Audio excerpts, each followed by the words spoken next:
Amendment Number 2 Bill, National Assembly Bill Number 16 of 2025, first reading. A bill for an act of parliament to amend the Kenya Roads Act. Order number 15, the Public Service Human Resource Management Bill, National Assembly Bill Number 51 of 2024, first reading. A bill for an act of parliament to make provisions for uniform norms and standards of human resource management in the public service and for connected purposes. Thank you, honorable members. Honorable members, we have the Cabinet Secretary for National Treasury coming to this House on my direction, following a point of order raised by the Member of Parliament for Bumula, which was joined in by several of you on the fate and status of disbursement of NGCDF funds and to some extent the National Affirmative Action Funds called NGAF. But the front banner is CDF. Honorable members, I may recall to the House that sometime in December last year, before our break, the CS, who is a former distinguished member of this House, having been a minority leader, chair of several important committees, including PAC, and a distinguished economist in his own right, came to the Speaker's office and gave me a breakdown on how he's going to disburse CDF, and I allowed him for that.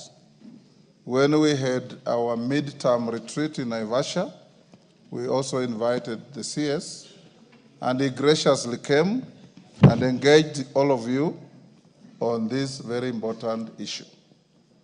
Today, Honorable Minister, you are here, and I'll give the House 30 minutes to deal with this issue, to give a full, candid statement on the status of disbursement of these funds and the future conduct on how these funds will be disbursed to constituencies. These funds, members, are not your funds. They are funds of the people of Kenya. And when they go to the constituencies, they serve the people of Kenya. And this is one of the most revolutionary, devolved function that we have ever had in this country. We will therefore, and I want to encourage you members, hear the minister's statement in absolute silence. Once he finishes, I will allow the member who raised the point of order, the first bite, and then allow a few members to ask clarifications or questions.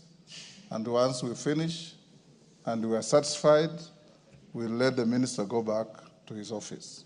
Minister, welcome, and you can now take the podium.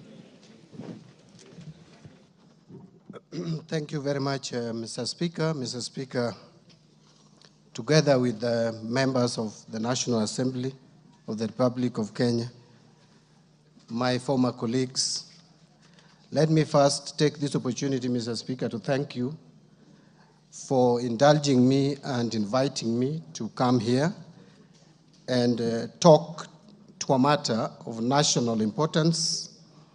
And I want to agree with you, Mr. Speaker, that National Government Constituency Development Fund has been a revolutionary fund in this country. And I want to also associate myself that this government supports devolution and devolution of resources. Devolution not in the sense of just county governments, but devolution of resources. And CDF, there cannot be any other better fund that is well devolved than, yes, you can use different terminology, decentralized, devolved, but the fact is that money goes to the grassroots. And so I still remain committed to devolution of resources and support to the National Government Constituency Development Fund and the National Government Affirmative Action Fund. Having said that, Mr. Speaker, at the policy level, I want to reiterate that we have a strategy on how to release exchequer, especially on devolved resources.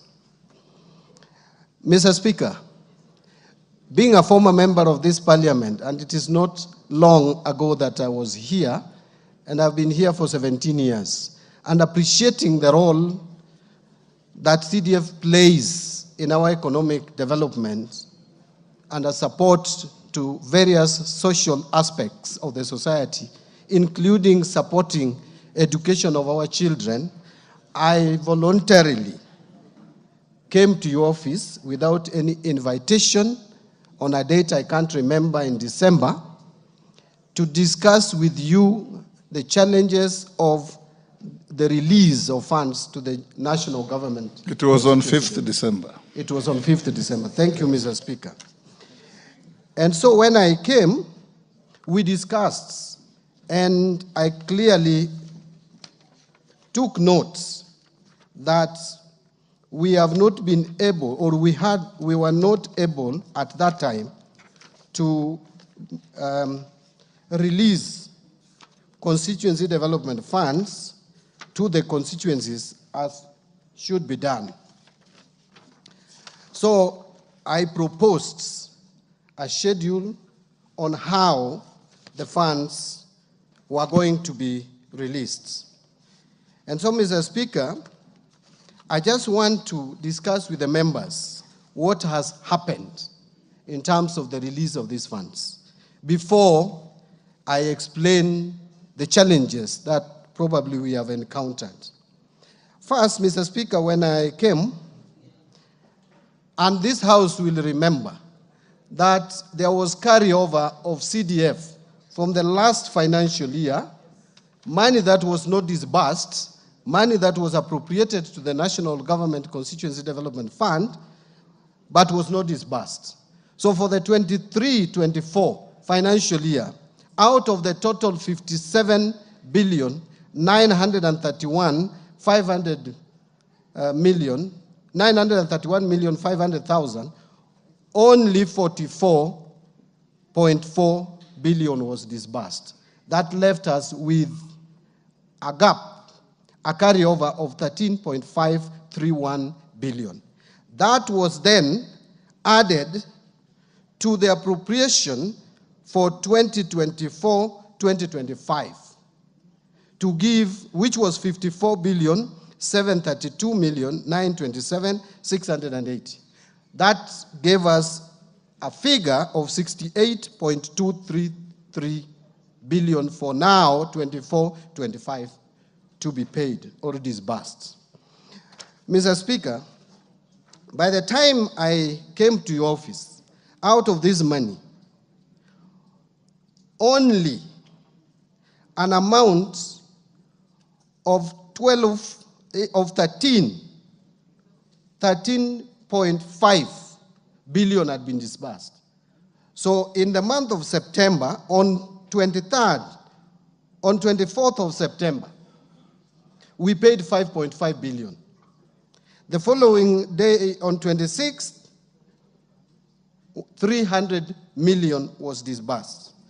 That same September, we disbursed another 2 billion. Then in November, we disbursed 5.73 billion. So that cleared the entire carryover of 13.5 billion. Now, we sat down and I told you, Mr. Speaker, that entire 54 billion has not been disbursed, and we are already in December. We had only 7 months. So I committed myself that beginning December, we would be releasing 7 billion per month. Every month, 7 billion. To the National Government Constituency Development fund board. So this is what we did. On 13th December, after coming to your office, the National Treasury released 7 billion shillings. On 20th of February, we again released another 7 billion. Now, you will note that we did not release any money in January. And I will come back to the reasons. In the month of March, again, after releasing the money for February of 7 billion, again we defaulted in February.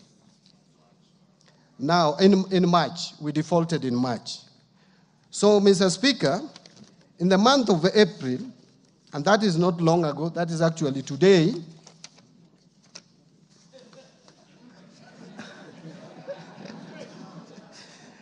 yeah, that is today. What I may not have here is the time, but I have evidence that we released another 7 billion shillings. Now, Mr. Speaker, this amount of 7 billion is to the National Government Constituency Development Fund. But then, for the National Government Affirmative Action, let me just touch on it. The budget was initially 3.2 billion. That was reduced to 2.7 billion after the supplementary budget. We had already released 1.6 billion. Today, we released the balance of 1,104,499,000. So now we have zero balance for National Government Affirmative Action. And one would ask why, I looked at the amount and it looked too little to split again. Now, let me come back to the National Government Constituency Development Fund. Mr. Speaker, the month of January, the month of February, the month of March is usually, those are very difficult months for us at the National Treasury and the economy of Kenya as a whole. I want to explain to my colleagues that these are the months. First, you must pay capitation to schools in the first term. And out of the total allocation which you gave for capitation to primary schools, JSS, and high school of 96 billion, 48 billion must be released in first term. And that we did in total. We released 48 billion. Now, this second term, we will have to release another 14 billion, and then third term, another 14 billion to complete, 24 billion, another 24 billion. The same month of January, Mr. Speaker, this is the time that you pay most of the loans, especially the loans which we took bilateral loan, we took from China to pay for SGR. This is the month that we paid on 16th of January, 10.6 billion for foreign payments. The same January 17th, we paid another 59 billion. I want to jump other small amounts and indicate the same January on 24th, we paid 3 billion. The same January on 21st, we paid 1.1 billion. So if you add the total amount that we paid for loans in January alone is 75 billion. You pay 75 billion and you pay salary of 80 billion. Our salary wage bill has moved from 75 billion, the way it was in December, to 80 billion per month in January. Why? One, we onboarded JSS teachers at enhanced salaries. Omboko Mlemba, Honorable, with his team, agitated for salary increment, which they deserve, and they got it. We also had to adjust the salary of our disciplined forces. We also had to adjust the salary of lecturers who are in the streets with 4.3 billion. Now, that has pushed our salary figures to 80. Now, 80 added to 75, That is already 150 billion. I will tell you, you have not released any money to counties, and you have not released any money to CDF, and you have not released any money for any operations. Now, that tells you that the commitment we have in January is that high. In February, again, the story is the same. And I will tell you that in the month of February, we had a T-bill redemption, treasury bond, not bill, redemption of 51 billion. And redemption is redemption. You pay, it's not rollover. The month of April today, we have on 7th paid a treasury bond of 90 billion, 90.99 billion, 100. So what am I saying in short?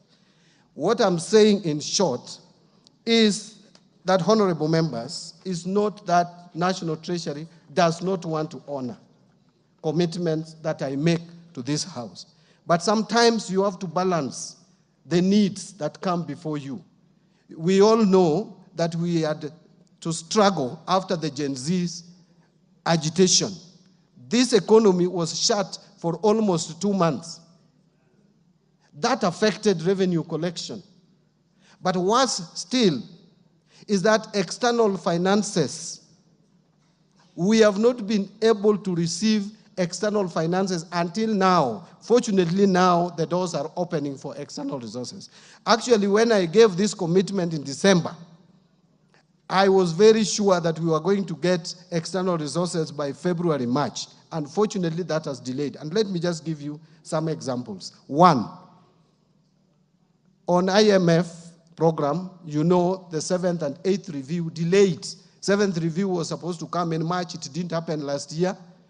May, it didn't happen. July, that didn't happen. September, it didn't happen. It happened in November, and that is the time we combined 7th and 8th review and got payment from IMF. After that, to prepare for the 9th review, it was not practical for us. So we mutually agreed to let go the 9th review and start another program. So the money that we were to get from IMF of 764 million US dollars, which is almost 100 billion shillings, that one is not coming. So we had to adjust. Now the World Bank disbursement of 600 million is coming in June. Why? Because you remember this House and the Senate delayed in a way, but we thank you for now finally passing the conflict of interest bill, which was a condition. World Bank could not give us money until that bill was passed. That bill has just been passed, and we thank you for it, but now it is unlocking. Today I was with the World Bank representative. It's unlocking 600 million to us. Another amount that has not come is the African Development Bank loan of 265 million US dollars. That, again, fortunately, is coming in a week's time. All the conditions precedent have been realized. So, and this year, financial year, I want to tell you here today and report that we have not borrowed made any commercial loan borrowing. We have not borrowed any money commercially. The money that we borrowed was to manage a liability. So it was like we used a Eurobond to pay off Eurobond, which is coming in 2027. And we did that because we want to be proactive. We don't want to work like we worked before, which put us in problems. Now we have paid Eurobond that is due in 2027 because we realized if we delayed it, it was going to cause shocks in our economy. So we have not borrowed any money. We have only borrowed money locally in the domestic market and within the framework, and that is why you can see the interest rates today. 1 year ago, the 91-day treasury bill was selling at 16%. Today it is 8.5% because of being careful, borrowing, with caution that we don't just go to the market. So let me come back to the issue of NGCDF. Honorable members, we have 2 months that we have defaulted now. If you take, and by the way, Mr. Speaker, this I can table. so that I can demonstrate, because I think my credibility went down a bit. So I can hear a lot, but so this is evidence that we have transferred 7 billion. So this is my commitment. My commitment is that, and by the way, we also have other very pressing demands on exchequer. One of them is also the transfers to counties. Counties also, we have not paid February, March. I want to assume I didn't hear that. But then I want to give a commitment again, because you can see that we have the intention to make sure that there is money released to NGCDF. I want to give a commitment that in the course of this April, we will give again another 7 billion. So that I am in this month, so that I cannot promise next week, because next week we are paying salaries. We must start paying salaries, but I will make sure that we release another 7 billion to the board, so that we only have 1 month in default or 1 month in arrears. Colleagues, I want to repeat again. If there is anything that under my watch as a minister is not done for National Government Constituency Development Fund, it is not intentional. It is because at times the pressure is too much.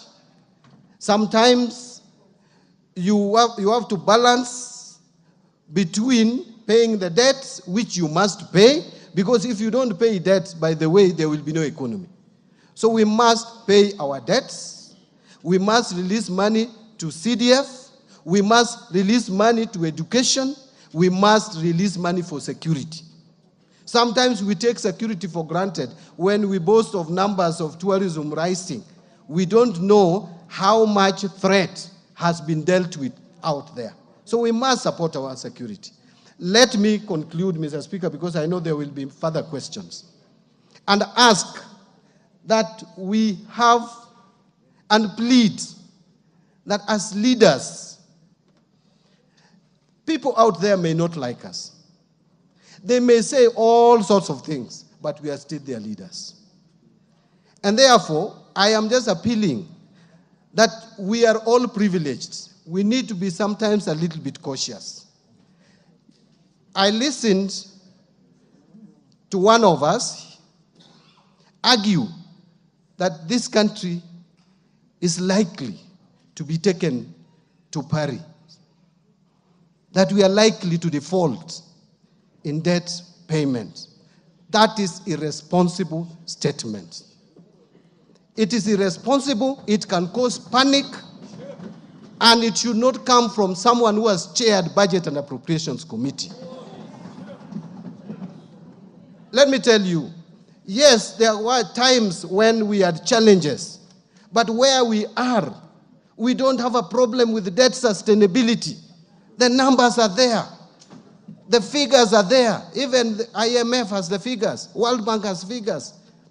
We have been rated out there. The problem we have is about liquidity. Loans were taken at a particular point of time. Most of them are maturing between now and 2032. That is why we have the pressure. After 2032, you go and look at our books, and they're public. From 2034 to 2048, we don't have any loan to pay.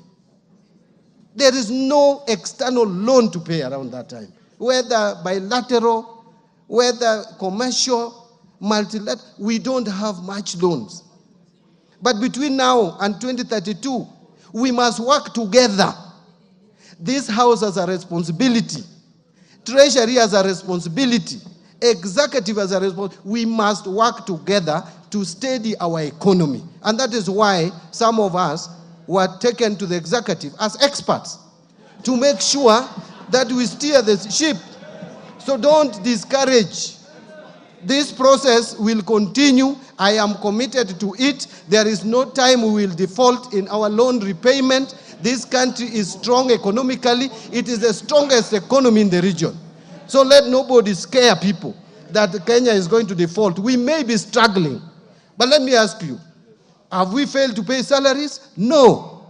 Have we failed to pay capitation to schools? We paid in full. Are we not meeting our expenditures for security and other matters? Yes. Are we going to release the entire CDF for development of our infrastructure in schools and security and pay bursary? Yes. Are we going to pay money to our counties? Yes.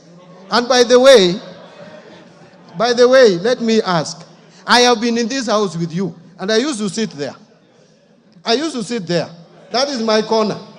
I hope you reserve it for me. I will come back there maybe one time. This is not the first time we have had a delay. In fact, if you look at last financial year, it was worse. The last financial year was worse. And I'm committing to you, you will not have problems. I know there is bursary issues. We have released the 7 billion. I want to try release another 7 billion before schools open end of this month, so that you sort out the bursary and make sure that the balance we don't carry over to 2025, 2026. That is what I'm working on. Thank you very much, Mr. Speaker. I know I took longer than I should have taken, but now I can allow my colleagues, and I can take my water if you give me a bottle of water. Thank you very much. Order, honorable members. Order. Order, honorable members. Honorable members, the document provided by the minister, which I find authentic, indicates that today, for NGAF, an amount of 1,104,499,800 was released to the State Department for Gender. That is the route through which that money is ordinarily paid.